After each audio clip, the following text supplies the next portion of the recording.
Hi guys, so i-voice over ko lang yung video ko kasi nung nag-record pala ako kahapon, wala palang audio. So, tsagain nyo na lang ha. So, parang Korean yan. So, anyway, ito yung kinita ko kahapon dun sa unang airdrop natin. Dun sa shinare natin na airdrop na free farming. So, almost $200. So, kung i-convert mo yun sa Philippine peso, nasa around 10,000 pesos yan. So, ulitin ko, free farm lang yan. Wala kaming ginastos. All you have to do is may mga daily tasks na nagagawin. Then, tapping lang. Basically, tapping lang. Para ka lang naglalaro sa cellphone mo. Matatapos mo usually mga 5-10 minutes every day.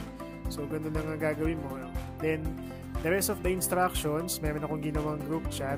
Doon ko binabato lahat. So, ang gagawin mo lang, ulitin ko, hindi mo na kailangan maghanap ng mga airdrops. Ako nang bahala maghanap ng mga projects for you.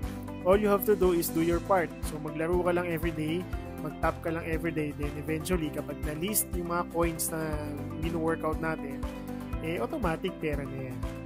So, subok lang tayo ng subok, makakatiso din tayo. Yun lang.